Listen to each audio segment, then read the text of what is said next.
Pigweed here. Today we review a barley wine and discuss Hans Christian Andersen.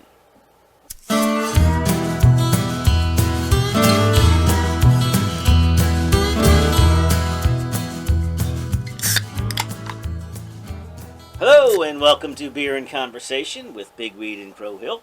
Good evening, Crow Hill. Good evening, Pigweed. What is on your mind? Well, I've been thinking about this phrase, once upon a time. Yeah.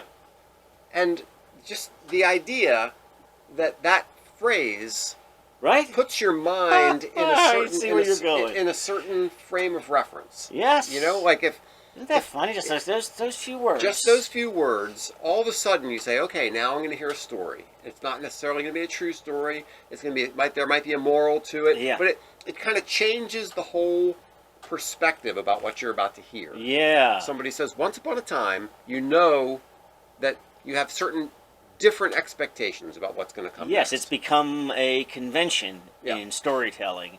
I wonder how far back that goes. You wonder if it was Hans or if it was the Brothers Grimm. I think it was largely in the Brothers Grimm. Uh-huh. They would do Once Upon a Time. I listened to a How about, show about the Brothers Grimm. how about Happily Ever After? Yeah, Is that so a phrase? exactly. So generally speaking, it was framed by Once Upon a Time, and they all lived happily ever after. That was the beginning and the end. Right. Although some of them were pretty gruesome, and they didn't all live happily ever after. But No. Yeah, we'll get into that. Yes, for sure. But I like that. I just like that idea of that you're framing the whole story by saying Once Upon a Time. Yes, all so those few expectations words have can changed set now. up your right. Yeah, because if I start telling you a story, I say, the other day I was out, blah blah blah blah. Then your expectation is I'm telling you the truth. Yeah. But if I say Once Upon a Time, just changes it all. Yes, and sometimes a writer will intentionally flip that on its head. And once upon a time in Al Capone's Chicago, you're like, I see what you're doing here, but Yeah. but for the same reasons. Yes. Because you understand what the expectations are, and that this guy's having some fun with it. Right. All right, but I'm thirsty for this barley wine. What have we got going on here? So this is my home brew, brewed in the summer. Yes. Because it just seemed like a Because that's beer what we do, yeah. that deserved to sit around a while. Mm-hmm. I don't really remember the recipe, and I forgot to bring it. But I do know that in terms of making it holiday-ish, I put in some cinnamon and some anise stars. Yeah. So if you get any cinnamon or hints of licorice, that's where that comes from. I'm not saying that I'm not saying that I'm getting it. I will say though that it's properly carbed, Yes. properly colored. Yeah. And So it smells great. carbs are right, color is right, the maltiness is right, Yeah. the booziness is right. Yeah, The- probably 8-ish. Yeah. The one thing that jumps out at me is if you were to take a little bit of cinnamon and just stick it in your mouth, it would kind of dry your mouth out. Yeah. I get just like a 1% of that. Yeah. You know what I mean? There's just a little bit of a dried. Uh-huh. I don't know what it is. Yeah. You know what I'm saying? Yeah, That's the spiciness of it. the first time I had it, right when it was carbonated back in the summer, the licorice was pretty strong, but not really getting it. There's some spiciness going on, but it's not like straight up licorice. And the funny thing is, on my second sip, it's not that way at all. It was like just the first sip.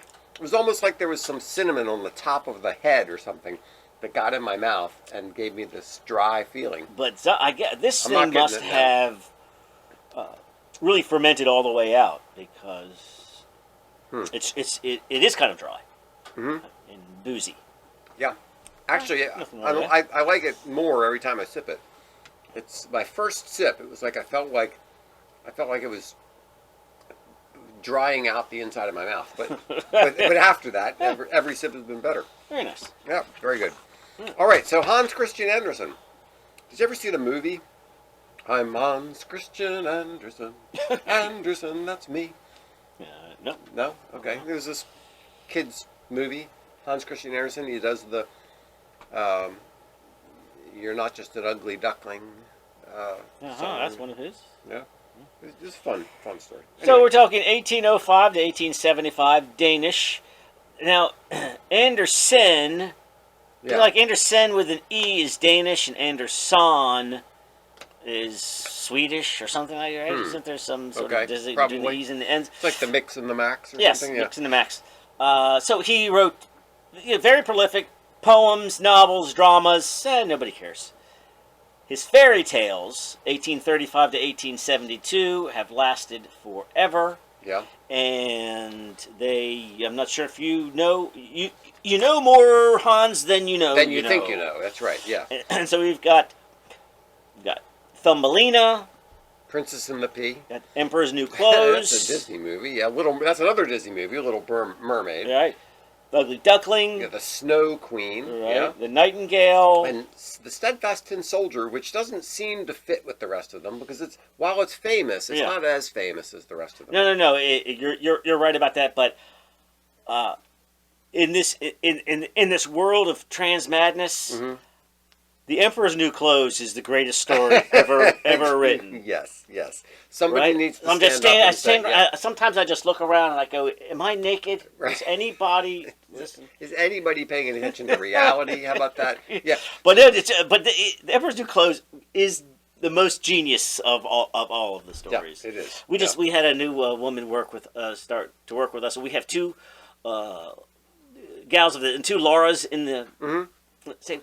And she is 4'10" and 85 pounds. We all call her Thumbelina now. Oh my goodness! And, yeah, she finds it adorable. Okay, that's good. Yeah, we had to check with her first. Okay. We're not just going to call you a name that you're unhappy with, like, and she thinks it's cute. Right. So so the one I know the least is the Steadfast Tin Soldier. Are you familiar with that one? Yeah, I am. So the Tin Soldier. It was common to give tin soldiers as presents for kids around Christmas time. And when you would pour the tin into the mold, sometimes there wasn't enough tin to finish it out, so the final tin soldier only had one leg because there wasn't enough tin for the thing. Yeah. So that soldier saw this other pretend ballerina who was looked like she was standing on one leg. But it was just that she had a leg in the air. So he fell in love with this and then so this tin soldier goes through all these adventures. He gets swallowed by a fish. He falls down the drain. He washes out to sea. He gets swallowed by the fish. The fish gets caught. Comes back to the family. They cut it open, and what do you know? There's the tin soldier. But then he ends up getting melted down again. Okay. So it's the Steadfast Tin Soldier. He's always doing his duty. He's always upright and doing the right thing and braving the horrible world that he's confronted with, but he ends up getting melted in the end. So it's pretty sad. Happily ever after. It's no happily ever after in I this see. one. Yeah, I see. It's kind of sad. Now, all right, so he's made his name on all of these, and everybody's very familiar with most of them. But there's some other weirdos. There's some very weird stories from Hunger. So how about if I give you the traveling companion? Yeah, do it. So this guy, main character is John, and John's excellent, lovable dad dies and says, "John, you've been a good son, and God will help you in the world." And he just thought that it was. He was crushed. Yeah. That's why. Then he had this dream of this beautiful woman, and he decides, you know what? I'm going to go out in the world, and I will always be good, and then I shall go to heaven and be with my father. Right. So it seems like a pretty. Yeah, and he starts off with like 50 bucks or something, right? Yeah. So he's got 50 shillings. Hold on, what's the monetary? He's got $50 and a few shillings. Okay. Boo. And he says, I'm just going to go see this beautiful world and travel around. So he goes to a church, and there's an old beggar there, and he gives him his silver shillings. Yeah. Then he goes, and then he sees a man in a coffin and some ne'er-do-wells. Yeah, and they're going to, like, not bury him. They're going to, like, take the body and do something bad. Yeah, right. They're just going to, like, throw it in the gully or something out of spite. Oh, no, because he owed him some money, right, yeah. He says, well, you know what? I only have $50. But I'll pay you the debt. But you can have it if you just leave the body alone. Like, okay, well that's you know, they're like, well. So now he's down to nothing, which I don't understand how he ends up staying in the inn later on. Yeah, But anyway, he's got no problem with that. Yeah. And so he goes into the great forest, and this starts to get a little bit weird. There are elves dancing, and it's like he can only because he's a good person is he able to. Oh, that was a clever line. I wanted to highlight that line. It's like only good people can see the elves. Yes. Yeah. And so there's flower buds and dewdrops, and it's a very pretty scene. Yeah. And he is the only one who can see this. Well, then he goes and runs into a fellow traveler. Right. Right. He says, "I'm just a poor lad, and I have neither father nor mother, but God will help me." So, right, just believes in the grace of God to take care of things. As long as you're a good person, he says, "All right, can I hang out with you?" Yeah, sure. And then he comes across an old woman, bent over, doubled over, and she's got three sticks, three stems. They do something nice for her. What do they do nice for her? No. So he breaks her leg, and he's got some ointment. Some ointment. Yeah. And she says, "What's funny?" He says, "All I asked for those 3 sticks." She goes, "That's too high a price." Too high a price for healing my leg. That was kind of weird. Yeah. And then she's like, "All right, now I guess actually, since now that I realize I actually can't walk or do anything, you can have these 3 stupid sticks," and boom, heals her legs. Right. Then the two of them go on, and they're going to climb to the top of this mountain, but they stop at an inn first, where there's a little puppet show. Yeah, I want to back up just a second. Sure. If you're in a fairy story, if all of a sudden you realize that you're in a fairy story, you darn well better be nice to the old crone. That's such a recurring theme in fairy stories. The old crone shows up. Seems a little helpless. Yeah. If you're nice to her, things will be good for you. If you're mean to her, it's going to come back and get you. That's like a recurring theme. Yes. Well, there's a lot of. I don't.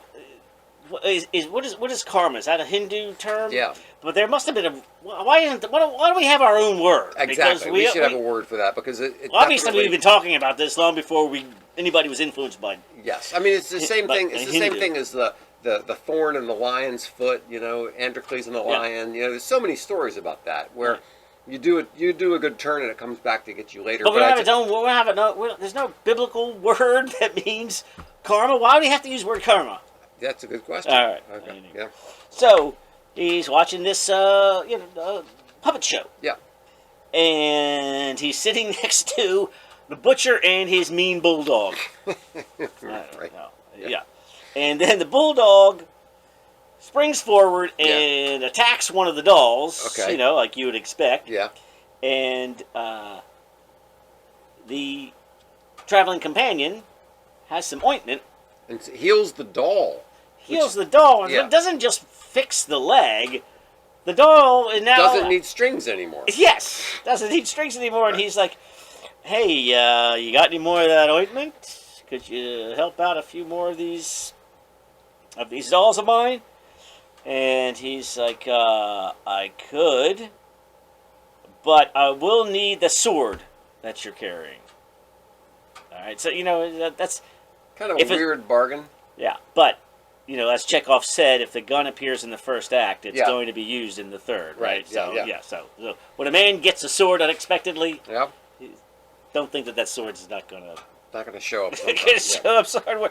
And so this is where it shows up. Oddly enough, hold on. But the queen, the doll, says, you can rub that stuff on the other dolls, but do not rub my husband and his courtiers. Ooh, that's pretty creepy. Yeah, what do you think? What do you got in mind there, doll queen? Yeah. That you don't want the husband. I want him still on strings. Yes. He was better when he was on strings. Yeah. You don't want that. So fellow traveler and John are traveling along. They look up and there's a large white swan hovering in the air, singing like a bird never sang before.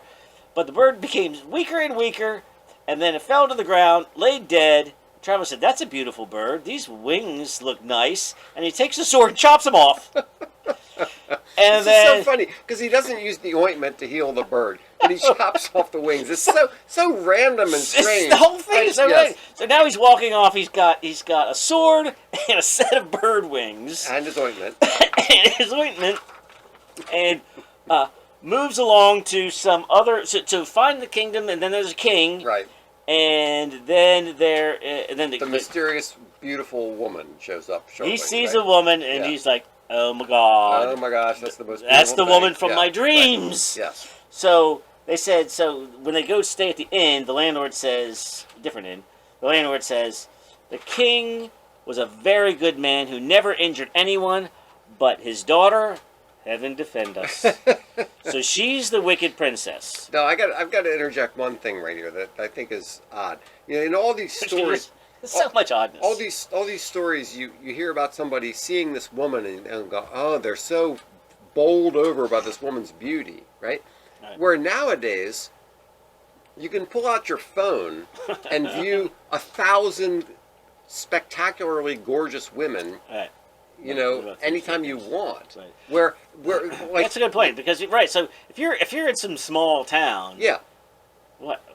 So there's going to be the prettiest girl in town. Yeah, but she's not going to be Heidi Klum. You know, she's going to be pretty, but she's not going to be that pretty. Right. So you're saying that's where this emphasis on so this like being bowled over by the most beautiful. Yeah, because you see these. Imagine you live in this town and you see these relatively average people. Well, you know, and you see one who's a little better than average, and then you see the supermodel, right? And then, so then the princess comes through and on a horse. You've never seen anything like this in your life. It's very striking. Where nowadays everybody is seeing, you know, super beautiful people constantly. Yeah, just a strange thing. Yeah, that's a good point. So now this princess is so wicked and so weird. Yeah. That she says, I'm looking to get married, and of course, whoever I marry is going to be the next king of this kingdom. However, there's just this one thing that I there's always the catch. There's just one little catch. You have to tell me what I'm thinking about 3 consecutive days. Yeah, which the thing that what they never answer is, how do you know she's telling the truth? Well, no. There's so much stuff that you're just going to have to accept. Yeah, just accept. So and then of course, if you get it wrong, you're either hanged or you have your head cut off. Okay. But she's so beautiful, it's worth it. Well, but right, and so of course nobody's interested in this after all of these bodies have hit the ground, except John. Yeah, John, who has already seen naive. her in his dreams, and he's like, you know what? God will take care of me. I'm a really good guy, and I'll figure it'll work out somehow. I'll figure this out. So, you know, so she go. There's the garden is just filled with skeletons, bodies hanging from trees, and so then the fellow traveler's like, all right, this I got to watch out for my boy John because he isn't thinking straight. Right, he's so love-struck. He's gotten himself in this stupid situation. Yes. So I don't know if this is how it works. You tell me. If you chop off the wings of a swan, you can just stick them on your own back and fly. Yeah, I tried that one time. It's not that great. So he flies into the window and sees what the princess is up to. And then, so what does she do? She takes some other black wings, of course, because she's evil. Because she's evil, yeah. Right. And then she puts it on her back, and then the fellow traveler goes, well, now that I got flying abilities, I might as well also be invisible. So he makes himself invisible and follows her as she flies to some mountain and enters this mountain. And then some weird little party. And she's led into an evil magician. Right. So he does just to set the scene here of what we're looking at. You go in there and you find these are some of the things you'll see inside of the mountain. 1,000 gleaming spiders ran here and there on the walls, causing them to glitter as if they were illuminated with fire. Then there were red and blue flowers on the walls that looked like sunflowers. Then there were shining glowworms that covered the ceilings. Then in the middle of the floor was a throne of 4 skeleton horses harnessed by fiery red spiders. It just goes on with this description of we've also got great black grasshoppers that played the mouth organ. So it's kind of horrifying, and that's where the princess goes. Why is she going there? Because she needs to ask the magician what she should think of when the next suitor comes. Right. And he says, think of one of your shoes. Oh, I forgot. While she flies back and forth, the fellow traveler does what? Beating her with a stick. And flogging her with a rod. Right, which doesn't make any sense because he beats her with this thing and she's like bleeding all over, but then the next day she's still as beautiful as ever. I don't understand that. And every time she flies, she gets flogged by some invisible And she's just thinking, boy, the mats are bad out here today. This is so rough. Oh, no, she thinks it's hail. She thinks it's yes, right. Okay. So, boom, so the big day comes and everybody's gathered around and she says, what am I thinking of? And he says, shoe. Because the traveler has whispered in his ear, hey, when she says this, say shoe. He doesn't know what's going on. He doesn't know that the traveler has gone... Right. The whole thing. So the next day, the same thing happens. There's flogging. He finds out the word is glove. She's flogged until bleeding again. Then, all right. Then now the weird evil magician says, all right, enough of this. Tomorrow, think of my head. Mm-hmm. And what happens? Out comes that sword that we spoke of earlier. Right. And fellow traveler chops his head off. Puts it in a bag. And then he doesn't even tell John. He's like, when she says, what are you thinking of? Just open this thing. Yep. You don't even worry about it. Right. Boom. Hurrah! The whole crowd go. He answered it 3 times. That's fantastic. So the witch who concedes, I guess this is how it's going to work, but she's still awful.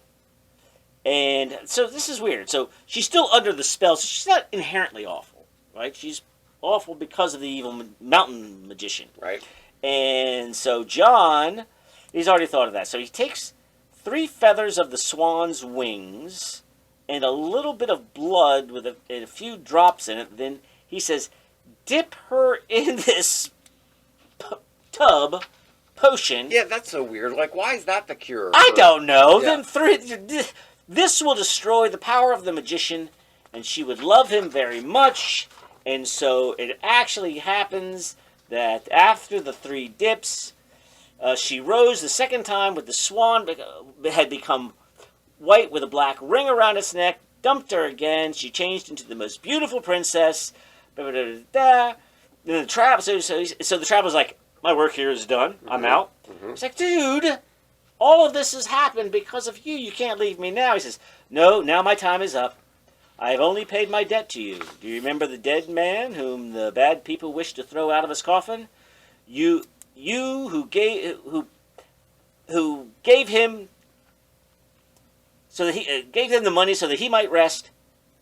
I am that man. Yeah, like that was another weird thing. Jumps out of nowhere. Is that how that works? Right. So there's wedding festivities, and John became king over the whole country. Right. So, in terms of fairy tales, the front part of A Good Honest Man ends up with a nice queen, a nice princess, and then becomes the king of the land and is a good guy. Right. All right, that's very, very fairy tale-y on the ends. What goes on in the middle? Everything in the middle is so random and crazy. It's like stuff in your dreams, things that don't make any sense. Like you walk into one room and all of a sudden you're in a hotel, and then all of a sudden you're at a pool. It's right, you're right. There's your girlfriend, and she's got a beard, and she's got 2 wings from a swan that you just chopped off with a sword. Yeah, it's just Hans. Very weird stuff. What are you doing? Very weird stuff. All right, so here's another weird one. What? There's more weirds? Oh yeah, so the Tinder Box. Yeah. Which I remember from when I was a kid. I had a child's book version of the Tinder Box. And the thing I remember about it was these 3 great big dogs sitting on things. But when you actually read the story, it's way more involved than the child's version I read as a kid. So the Tinder Box, there's this soldier. He's coming back from war, and he runs into this old hag. And she's just described as a witch from the beginning. She's a witch. And the witch says, look, down inside that tree, there's this treasure. And I'm going to let you down this hole in this tree with a rope. Okay. And you're going to bring some things out. You can get as much money as you want down there. Just make sure to bring me the Tinder Box. So he says, yeah, okay. I mean, he's a soldier. He's an adventurer. So she ties him. Now, how the witch is going to pull a soldier back up, I'm not really sure. But she ties him up. He goes down the thing, and he finds himself in this great big open area. And he goes into this. Oh, she tells him, you're going to run into these 3 horrible dogs. But don't worry about them. All you got to do is put my apron down and put the dog on my apron, and they'll be just as peaceful as can be. So he goes down there, and the first dog has enormous eyes, like eyes the size of plates. Just a great big dog. And he goes up and takes the dog off and puts it on the apron, and it's fine. And he collects, there's all these copper coins in there. Okay. And he fills his pockets with copper coins. And then he puts the dog back, and he goes to the second dog, which has eyes like the size of car tires. And he does the same trick with that, takes him down. And he's sitting on a chest full of silver coins. So he gets rid of all the copper coins, fills his pockets with silver coins. I'm sorry, what does the witch want? The witch just wants a Tinder Box. All right. Yeah. But he's finding other goodies down there. He's finding all this other treasure. So he goes to the third dog, which has eyes the size of cars. And he takes that dog off and opens up the chest, and it's full of gold. So he fills his pockets full of gold. And then he's like, okay, haul me back out. And she says, well, wait a minute. Did you get the Tinder Box? Oh, just a minute. And he goes and gets the Tinder Box. And she pulls him back up, and he asks her, so what's with this Tinder Box? And she won't tell him, so he kills her. That's what you get for asking. Or what? Right. What? So that was very odd. Oh, what is a Tinder? What's supposed to be a Tinder Box? Well, Tinder Box, starting a fire? Yeah. His Tinder Box is just a box that would have like a flint and steel and matches or fake or not matches. Just a flint and steel, and then tinder so that you could start a fire. All right. Yeah. All right. It was tinder kindling fuel. Right. Doesn't sound as interesting as a bunch of gold. Right. But yeah. All right. So what's up? So he takes this Tinder Box, and he finds out that when he strikes the Tinder Box, those same dogs that were guarding the copper, the silver, and the gold would come to him and do things for him. Like if he struck it once, then the copper guy would come. If he struck it twice, then the silver guy would come. Okay. But anyway, he's got all this money. So he goes into town, and he starts living large and having a great time and having a bunch of friends. And he's doing all this stuff. And everything's going great until eventually he runs out of money. But then he remembers his Tinder Box, and he strikes the thing, and the dogs come, and they bring him more money.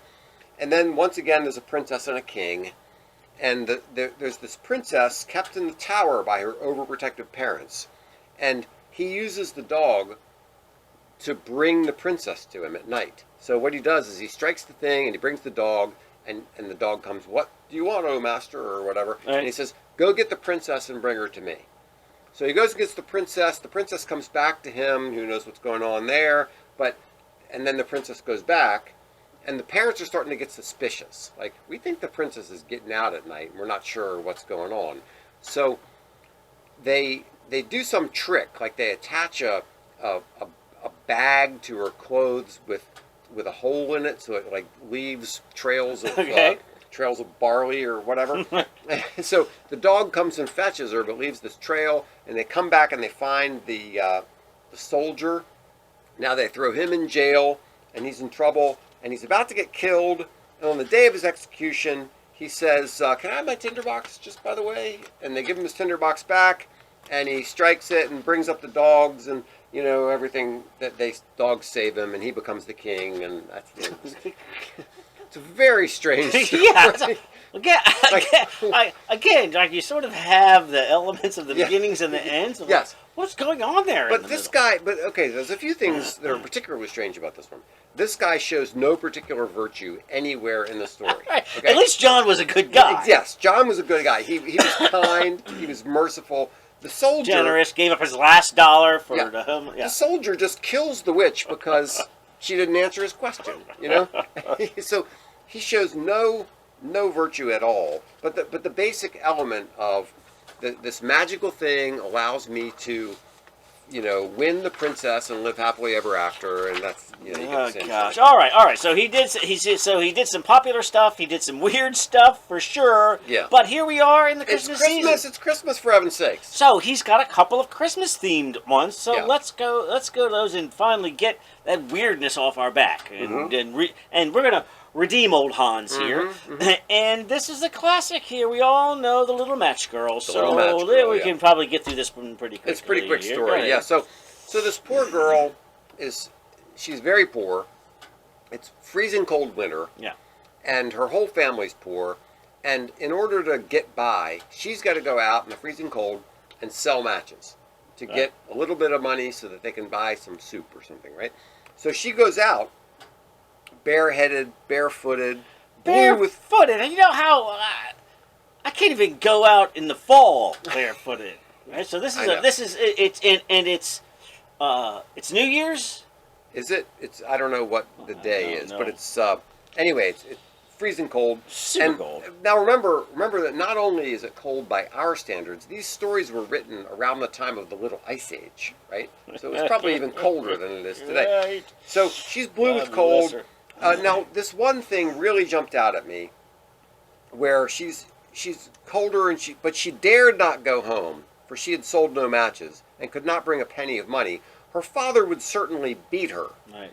And I read that, and I had so many reactions to that. I know. Isn't it uncomfortable? On the one hand, you think, poor girl, and then you also think, what kind of a father could beat his daughter over something like that? But then I stopped and thought about it for a minute, and imagine you have a family, and you're trying to scrape by, and everybody has got to contribute, or you're not going to eat. Yeah. And you have to say, you have to teach these kids, look, I know it's hard. I know it's awful. I know you're going to freeze, but you got to go bring some money home, or we're going to die. Everybody has to contribute. And then you start to think, wow, I mean, I'm not saying that beating is the correct way to do this, but still. Although I think what you're saying is it says a little bit more about the climate of the time than there's this one particular dad. All the rest of the dads were super great. Yeah. She just happened to be stuck with this terrible beating dad. No. Everybody. I don't think that's what that's going. Everybody beat their daughter because it's so heartbreaking that that's the way it would be. It is. So she's out there with her little hands and her nearly frozen with cold, her freezing little feet. But she's got these matches, and then it occurs to her, hey, I could warm up with one of these matches. So she lights one. And it feels so good. Oh, it feels so good. She warms up just a little bit. I mean, imagine how much warmth you could get from one match. Right. She warms up just the tiniest little bit. But the match went out, and there was nothing left but the thick, damp wall. So she lit another match. And it was like, now she was under the most...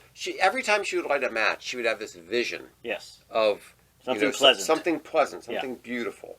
So she had this vision of being under a beautiful Christmas tree.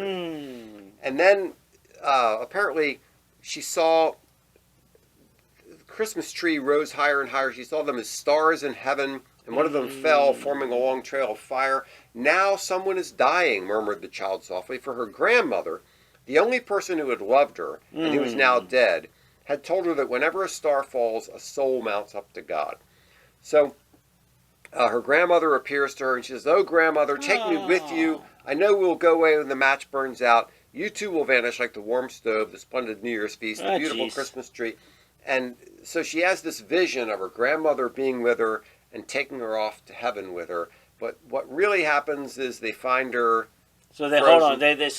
So she eventually goes through all the matches. Oh yeah, she burns all the matches. Eventually, she just burns a whole pile of them to get right. Try to get And then right as she burns the rest of the pile, I'm guessing a wealthy childless couple comes through, scoops her up, and takes her, and they have roast goose in front of the fire.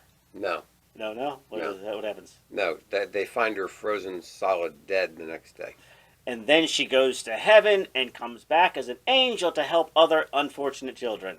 Nope. Okay, just Just frozen. She's just frozen solid And dead. dead. Okay, so there's a happy Christmas. There's story one of our for you. Christmas stories. That's okay. We're gonna redeem Hans. Yes. Okay. With the fir tree. Yes. Lesser known, but still obviously a Christmas set at Christmas time, because there's a little fir tree in the forest who is unsatisfied with his life. Yes. There's a rabbit jumps over him, and that's embarrassing. He is so sad about this rabbit. Because he looks around and he sees these tall firs that a rabbit could never jump over. Yeah. And why can't I be as tall as them? Right. And why are you picking on me, rabbit? It finally becomes tall enough, and then he sees some of them stripped of their limbs. Yes. And he's like, well, I don't want that. But, he's a full-grown tree at this point. And then he notices what they're coming along and chopping off trees and not ripping off the limbs, which is cool. Is much better. He's constantly dissatisfied with his life. Yes. Everybody's got it better. Everybody else has got it better. He wants to do the fun things that they're doing. Right. And he sees some trees chopped down, and then he talks to a stork? Or an owl. Something, yeah. Who comes back and tells him that those trees that were chopped down became part of a ship. Yeah, mast. Yeah, masts on a ship. And he's like, wouldn't it be wonderful to be a mast on a ship? See the world, go all over the place. And I'm just stuck in this ground here. Bad and irritable. Everything's bad. Everything's bad. Then what? Does he hear tales about Christmas trees, or does he get carted off and decorated first? I don't remember if he hears tales about Christmas trees, but he does get carted off to become a Christmas tree. Right. And now he's thinking, this is the high life. So, right, you've got all these ornaments, and kids are gathering around. Everybody, I'm the center of attention. They're telling stories, and what is it? So they tell a story that he then learns and relates to other people's to the mice and the rats or something later on. But yeah, he's so happy that he's the center of attention. They're putting all the stuff on him. They put a star on his head. This is the life. then he gets jammed into some corner, right? Like Christmas is over, and then he just goes into some storage area. Yeah, and he's just like sitting there drying up, and his only companions are the rats and mice. He tells them the story that the father told. And they're they're enamored of this. The mice are. Then the rats come in, and he tries to tell the story. They're like, that story's lame. That's the only story you know. Come on.